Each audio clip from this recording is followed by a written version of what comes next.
Okay, hello everybody. Have a good one. Thank you for coming and joining to another English class.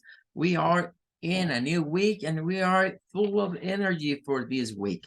Thank you for coming. It's time to begin with the versicle for this week. Remember, maybe you remember, we were studying about the beatitudes and we were talking about the first one and the second one. It's time to go to the third one and we are going to find it in Matthew 5:5. In this case, the beatitudes say to us, according to New International Version, blessed are the meek, for they will be inherit the earth. One more time, Matthew 5:5, blessed are the meek, for they will inherit the earth. Okay, the value for this week is the meek.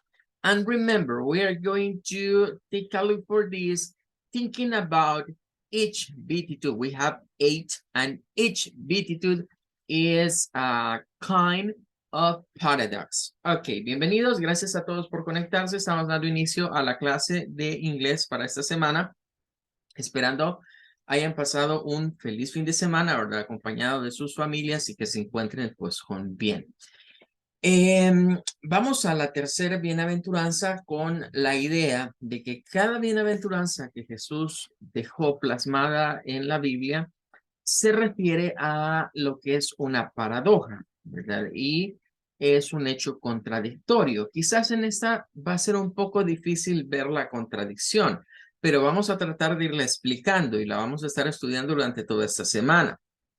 Comienza por decirnos bienaventurados los mansos en Reina Valera. En esta ocasión yo diría que la Reina Valera sí quizás va un poco más allá, porque dice, porque ellos recibirán la tierra por heredad, ¿verdad? En la otra, pues podríamos decir, porque ellos recibirán la tierra.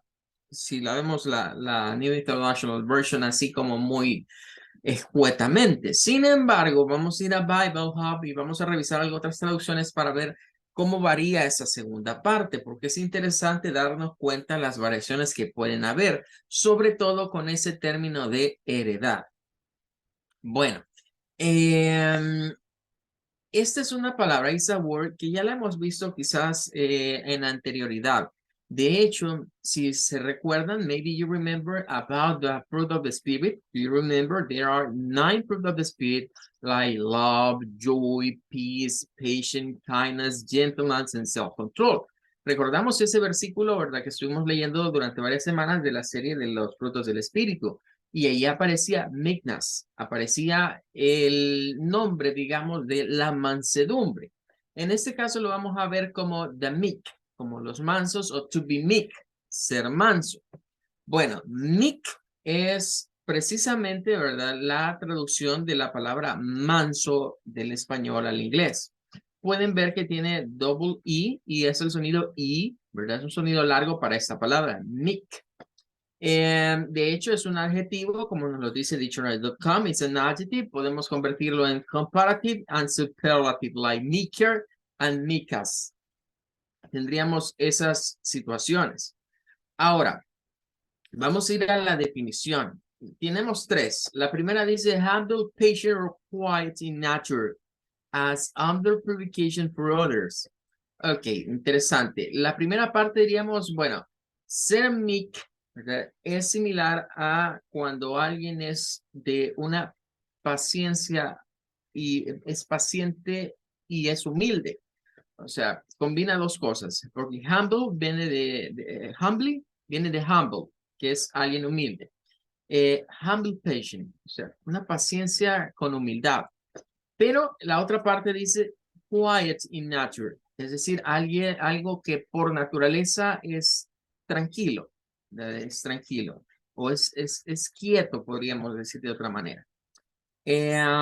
As under provocation for other, incluyendo cuando está bajo provocación de otros.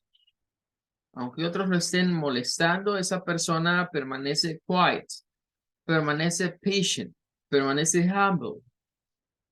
Incluso diríamos que cuando nosotros decimos es que yo tengo derecho, in my defense, dice alguien por ahí, en mi defensa diría esto, ¿verdad? Porque yo tengo derecho a defenderme.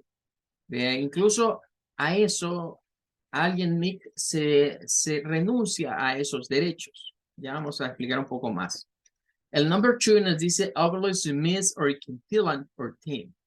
Es el que está está sumiso a algo y no está, digamos, renunciando al derecho de discutir, de exigir, digamos, que me cambien algo, que me den algo, porque yo di esto o yo hice esto. Es una persona que incluso se niega a sí mismo el derecho de reclamar. Por ahí podríamos verlo lo de quintillant. Y eso nos lleva a otro término que no lo vamos a ver, pero que es tame, que es precisamente esa situación donde renunciamos a nuestros derechos. Y el number 3 dice absolute, gentle, and kind. Bueno, en este caso ya no se utiliza, pero durante un tiempo se consideraba sinónimo de gentle and kind, que ya le hemos visto que lo traducimos como amabilidad o como gentileza. Por ahí andaba un tiempo atrás. Es interesante seguir en dictionary.com examinando la palabra meek, porque aquí nos dice, ¿verdad?, de que hay other words, like forgiving and complaining, passive, pacific and calm. Ya tenemos varios términos ahí interesantes, alguien pasivo, pacífico, calmado. Pero también el number 2 nos dice obedient, alguien obediente. Luego nos dice weak and timid. Esas las vamos a dejar para después, pero es interesante desde ya saber que el manso, la persona que es mansa, alguien que es meek, diría yo, aparenta, weak, aparenta debilidad y aparenta ser tímido. Y luego hay otro término que es soft, ¿verdad? Alguien, digamos, blando. Vamos a algo más que tiene dictionary.com y es el origin of meek. First recorded in 1150 and 12th century. Ok, from Middle English. Bueno, esto viene del inglés medio, pero si vamos más atrás, viene del Old Norse. Hemos visto muchas palabras que en el inglés su origen, digamos, viene por el lado del French, por el lado del Latin, por el lado del Greek, pero esta no. Esta es de las palabras que se conservaron de los anglosajones propiamente, de las tribus sajonas, esas tribus nórdicas. Y podemos ver ahí la palabra, ¿verdad? Que les deberé la pronunciación porque no sé hablar Old Norse, pero por aquí anda la pronunciación de esta palabra, ¿verdad? Es con una M, luego va una J, una especie de U, una K and R. Pero esa palabra, ¿verdad? De los nórdicos tenía un significado que era Sap, Milk and Meek. Cualquiera de esas tres. Sap, Milk and Meek. Sap, pues lo conocemos mucho por lo de Southwark, ¿verdad? De que es algo blando, se nos dice. Milk también tiene que ver con algo blando, pero con algo que es muy tierno. De hecho, para explicar he ido acá, ¿verdad? Y vamos a Google y le ponemos, por ejemplo, milk, porque se le aplica al queso. También se le aplica a los babies para hablar de su piel.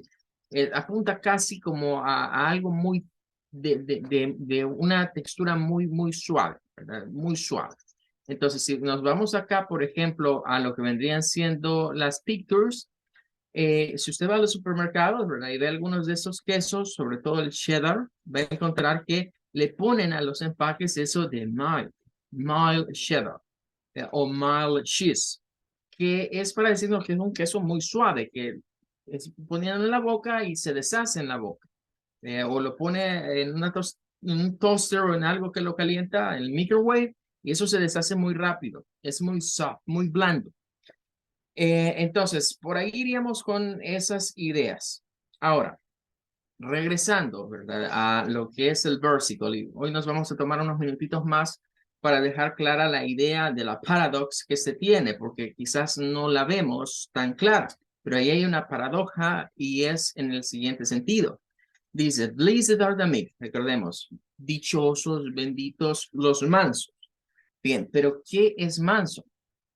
En la segunda definición, bueno, en la primera definición de dictionary.com, en la segunda parte, hablaba de ser por naturaleza tranquilo. Eso tiene que ver un poco No solo es un adjetivo que nace más en el mundo animal, en el mundo llamado de las bestias de carga. Es decir, los horses, los bueyes entran ahí también, las cows, podríamos hablar ahí también de lo que vendrían siendo, incluso los burros, los podemos ubicar por ahí.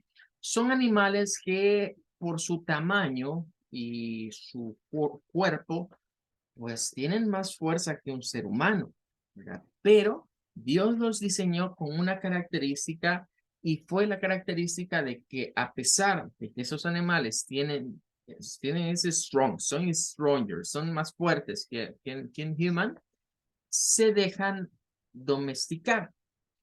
Y quizás aquí no es mi área, pero si se fijan en el French, aparece ese término dogs, que vendría siendo más o menos de donde se deriva la palabra dócil en el español. Y si lo aplicamos al mundo animal, significa que son animales que incluso se dejan poner yugos por el hombre, o se dejan poner objetos que permiten manipular su fuerza. Entonces, regresando a to be meek, regresando a los mansos, ¿por qué Jesús llamó bienaventurados a los mansos? Bueno, porque si vemos las características hemos dicho que las virtudes son características de los cristianos o de los seguidores de Jesús. Si ustedes las comparan con los frutos del Espíritu, podríamos ir casi que casando una característica con uno o más de los frutos del Espíritu, pero esta es una de las que no hay necesidad de andar buscando mucho, porque allá nos decía que the fruit of the Spirit is meekness, y aquí nos dice, blessed are the meek. Entonces está claro que esa es una característica que todo cristiano debe de tener. ¿Por qué razón? ¿O cómo aplicarla a nuestra vida? Bueno, ser sumisos a Dios, ser sumisos al Espíritu Santo. No solo en ese sentido, sino también ser sumisos ante nuestros semejantes. Eso implica ser mansos, no andar, digamos, en pleitos, no andar en disensiones, y tratar siempre de buscar la paz con los demás. Ahora, es interesante la paradox, porque dice, recibirán la tierra por heredad. Will inherit the earth. Recibirán la tierra. Significa que, lo voy a ilustrar de esta manera. Supónganse ustedes está una familia y falleció el padre, ¿verdad? Digamos, el patriarca, que tenía una gran cantidad de terrenos. Y hay varios hijos. Pues en el funeral o después del funeral, vea, se van a estar peleando por los terrenos, de a quién le toca qué y de qué es alguien, pero por ahí va a haber un hermano que no quiere entrar en conflicto con los demás y va a dejar que los demás se peleen y él va a dejar que le dejen lo último. Le decía el grupo anterior, parecido al cuento original del gato con botas, no el de DreamWorks, sino el cuento original, que eran tres hermanos y el padre fallece y a los primeros dos les da como lo mejor y al último le deja el gato, y porque un gato de qué me va a servir. Pero al final de cuentas le sirve de mucho porque lo convierte en el marqués de Carabás. Pero tratando de cerrar esa burda analogía, lo que estamos viendo es que si somos capaces de renunciar a el deseo de imponer mi derecho sobre otros, vamos a recibir la tierra por heredad. Ahí está la paradoja, en que aquí cedo mis derechos para allá, en la otra vida, en el más allá, tener esa heredad, tener ese derecho. Ok, vamos a seguir hablando el resto de la semana y es un tema que puede dar lugar a complicaciones porque eso de ceder los derechos, como quien dice que no mucho nos gusta, pero lo acabamos de estar viendo que ahí está implícito. Es el hecho, ¿verdad?, de no anteponer el yo, sino pensar en nosotros primero. Ok, well, vamos a iniciar ya con lo que sería la clase para esta semana. Les compartiré este material en unos minutos. Well, we are going to talking about do and make, or maybe make and get plus adjectives. That means that we are going to introduce the phrasal verbs with get. It could be to, get, or become. We have to know In what moment we are going to use do or make? In what moment we are going to use get or become? And you are going to study for this week, for example, phrasal verbs. And maybe in this material is not the name get and an adjective is a phrasal verb. It's not in this way. That you will know that when we are going to use get, why get? Because get is one of the most important verbs in English. And maybe the meaning for get is easy. It's easy, and maybe somebody can say, well, get in Spanish is not complicated. It's not complicated, but when we go to the English form, we are going to know that we have many applications for this. Ok, vamos a ver entonces algunas de estas situaciones, ¿verdad? Se genera un poco de dudas en cuanto a do y make, porque prácticamente significan lo mismo, significan hacer si lo traducimos al español. En el español, pues, da igual, pero en el inglés no. En el inglés hay diferencia, hay ocasiones en las que podemos usar do y hay ocasiones en las que debemos de usar make. Por otro lado, get y become es otro par de verbos que se pueden asemejar en cierto punto y generarnos esa duda, ¿verdad? De que, bueno, ¿y cuándo voy a usar este y cuándo voy a usar el otro? Pero aparte de eso, vamos a estar hablando de get con adjetivos. Realmente eso es como la introducción, ¿verdad? Como las primeras cucharadas de lo que son las phrasal verbs o las frases verbales. Cuando hablamos de frases verbales es que a un verbo se le agrega una particle que puede ser un adjective, pero también puede ser un adverb, y eso permite en el inglés generar un montón de acciones más. Repito lo que he dicho en clases pasadas. El inglés, the English language, es un idioma de few words o de few verbs. Apliquémoslo a los verbos. El idioma inglés tiene pocas palabras o pocos verbos. Entonces, para generarse más acciones, recurre a los pocos verbos que existen. Y cuando digo pocos verbos, usted dirá, pero teacher, hemos visto grandes listones de verbos cuando estamos viendo el past tense y cuando trabajamos con los ing. Sí, pero si lo compara al español, por ejemplo, se va a dar cuenta que son mucho menos. Porque ocurre de que cuando usamos, por ejemplo, get con algunos adjetivos, el significado, el meaning original de get se va a ver modificado y va a terminar resultando cosas que ni por cerca al significado original en español de solo usar get. Entonces, vamos a ver aquí. We have some many differences between do and make. For example, for do. Do is for activities. We can use do for activities, but to for general ideas. In activities, we can say something that are part of our daily routines, like do homework, do housework, do ironing, do the dishes, or maybe do a job. Well, en resumen, vamos a ir viendo que el do se suele usar para actividades, pero no cualquier actividad. Tiene que ser actividades cotidianas, es decir, daily routine o simplemente routines. Todo aquello que sea una rutina siempre se hace con do. Aquí es donde viene la confusión en algunos students que dicen, hey teacher, what I have to say, do homework or make homework?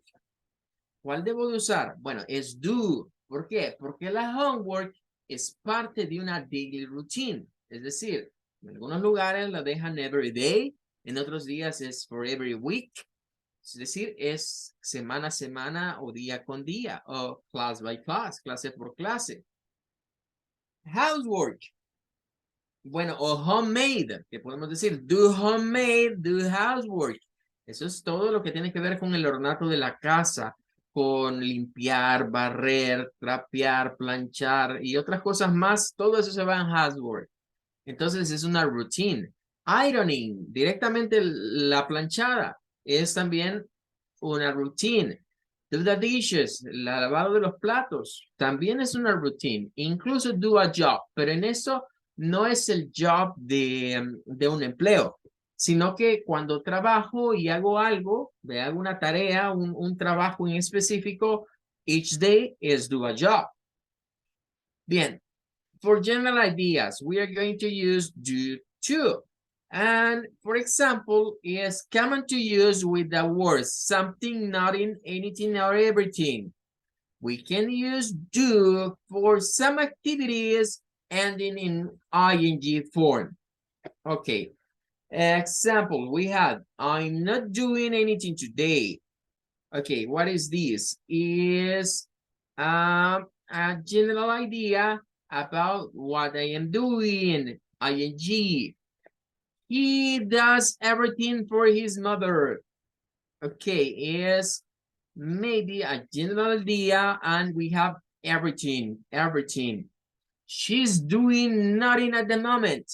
Okay, please pay attention, because in this part, maybe we are going to find present simple and present continuous. Do some gardening, do some thinking, do some painting, do some reading. Okay, all these are general ideas, and we are going to use with something, not in anything or everything. Instead of that, we have to use the ing form for some things. Ok, ¿en qué más usamos do? Para ideas generales. Siempre y cuando lleven todas estas palabras de que haciendo algo, haciendo nada, lo que sea o todo lo que sea. Siempre que vayamos a usar el think en una oración, vamos a usar el do. Pero presten atención también que en estas frases podemos utilizar ing, lo cual nos lleva a presente progresivo. Tenemos ahí dos oraciones en presente progresivo y el resto estaría en el presente simple.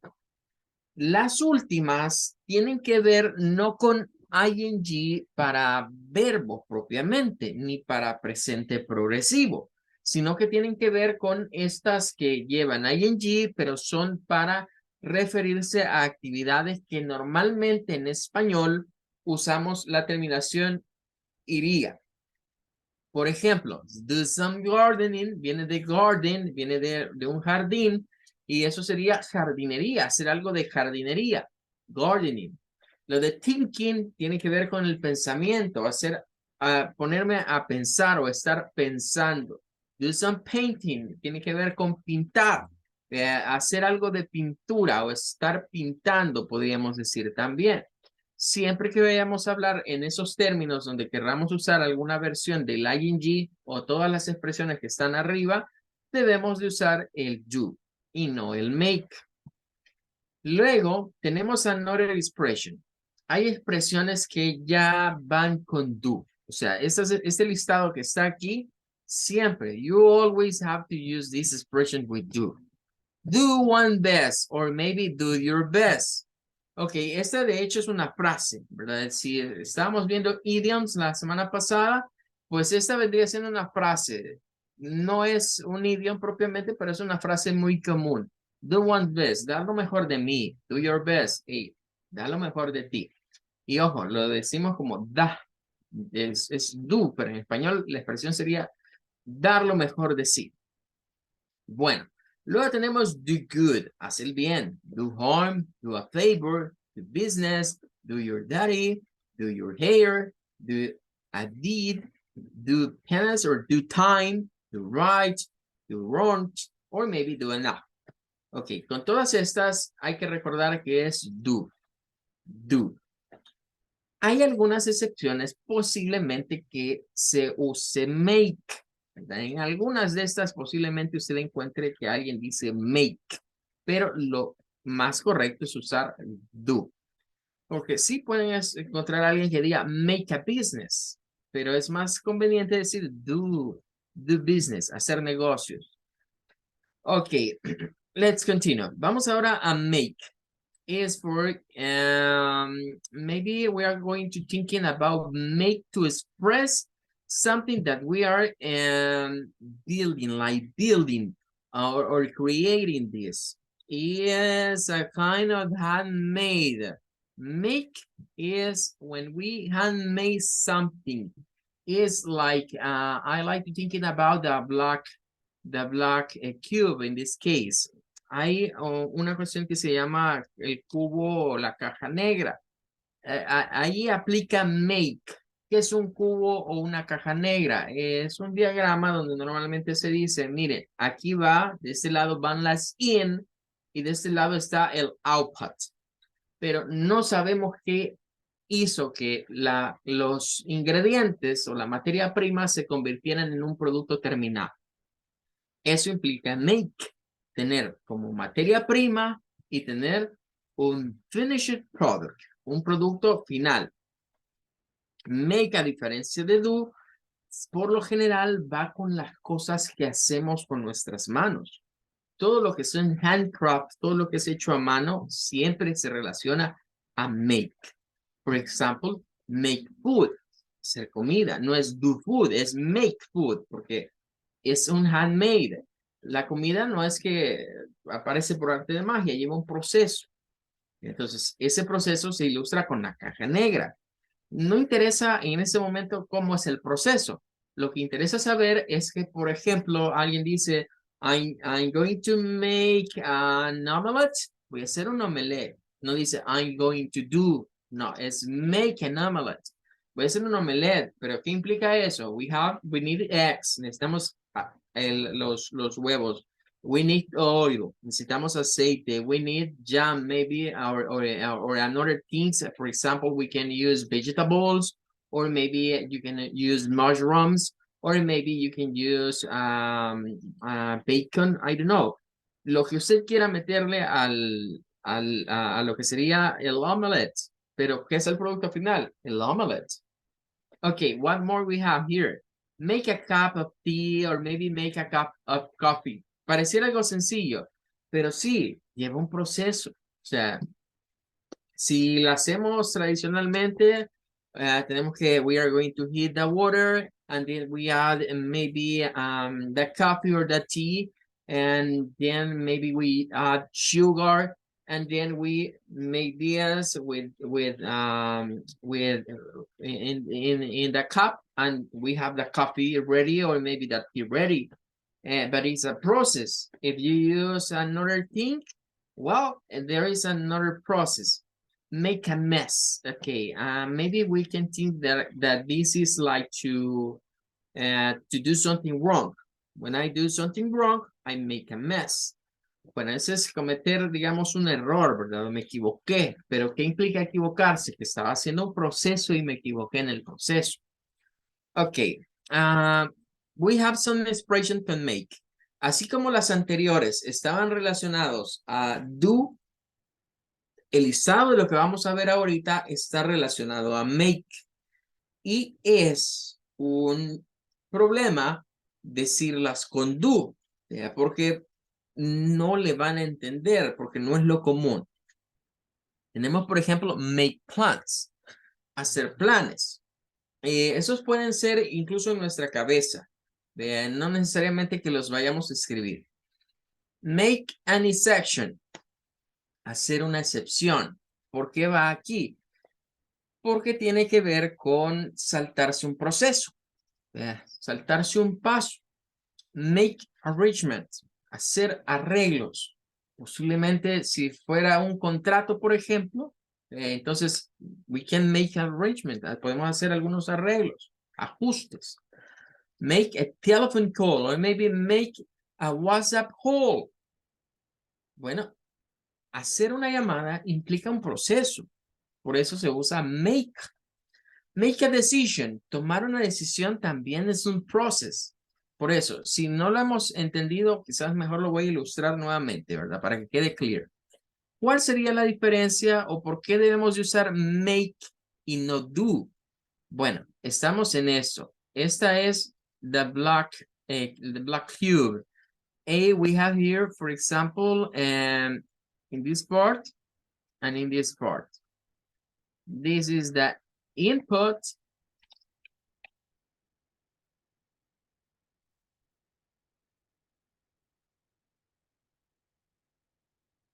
And this is the output.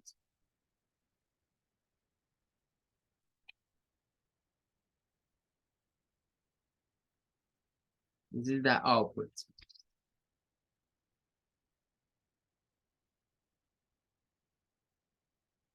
Okay, Maybelline has a question. Ahorita resolvemos. Maybelline me dice que si make es para hacer una acción.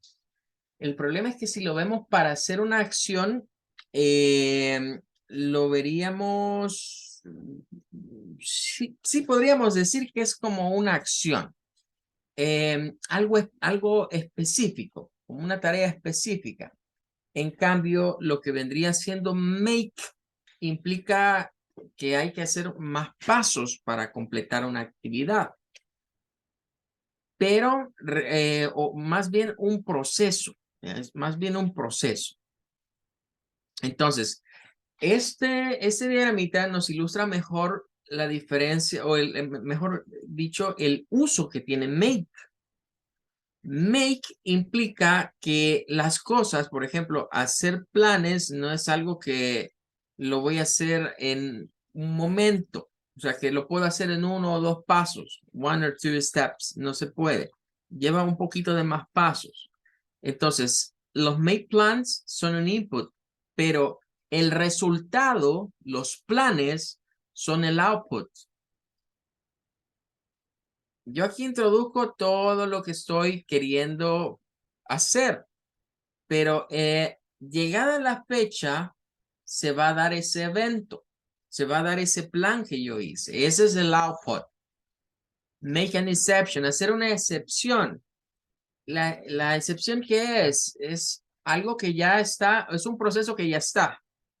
Un proceso ya está y make an exception es saltarse ese proceso para obtener un output diferente o el mismo output de antes. Cuando usted, por ejemplo, va a un lugar y solicita, qué sé yo, un crédito o algo así, ¿verdad? Y le dicen, mira, mire, no traje tal cosa. Bueno, vamos a hacer una excepción. ¿Qué significa eso? Significa que la persona que le está dando el crédito tiene un listado de los requisitos que usted tiene que cumplir. Eso para él es un input. Es el input, pero va a ser una exception al proceso para obtener el mismo output. Veámoslo con estas que son más comunes. Make a mistake. Cometer un error. ¿Qué significa? Es un input. ¿Por qué? Estaba el proceso cómo debía de realizarlo. Hey, I make a mistake. Me equivoqué. Entonces, hay un output. Make noise. Hacer ruido. Aquí podemos decir, pero eso es algo específico porque es hacer ruido. Sí, pero el ruido viene generado por ondas. Las ondas son un input y ahí tenemos un output. Make money no es do money, es make money. Make money, hacer dinero. Bueno, ¿y cuál es el input del make money? Hey, you have to work, hay que trabajar, work hard, trabajo duro. Ese es el input. ¿Y el resultado qué es? Hey, make money. Entonces, estos make, quiero que entendamos que estos make van apuntándole a que tenemos al final el resultado de algo. Es el resultado de un proceso de algo que se fue llevando con el tiempo. Make an excuse, dar una excusa. Make an effort, hacer un esfuerzo. Make an offer, hacer una oferta. Make peace or make work, hacer la paz o hacer la guerra. Make love. Pero este tiene una doble connotación, vea, que lo relacionan como, bueno, sí, hacer el amor, ¿verdad? Pero es similar a hacer el peace, pero también tiene que ver con la connotación, digamos, en la parte sexual. Eso hay que tenerlo claro. Make money, make a profit, make suggestions or make progress. Bueno, entonces, en resumidas cuentas, el do lo usamos para cosas que hacemos diariamente. Y hay que estudiar estas expresiones porque Lo que debemos es de recordarlas. Do good, do hard, do a favor, do business, do your duty, do your hair, do a deed, do penance, do kind, do right, do wrong, do enough. Esas van con do. Y esas son las exclusivas de make. Do plan, do an exception, do, make arrangement, make a telephone call, make a decision, make a mistake, make a noise. Esas hay que aprendérselas porque ya tienen, digamos, esa forma. Bueno, creo que no nos va a dar el tiempo para más, ¿verdad? Así que nos vamos a quedar hasta acá. Vienen ejercicios de do y make, así que vamos a practicar. Traten de repasar esto porque en las clases que se vienen yo voy a necesitar que ustedes pronuncien acá en clase cuál de los dos vamos a usar. Okay, everybody, goodbye and take care. Goodbye, teacher. Good night, teacher. Bye, teacher. Goodbye.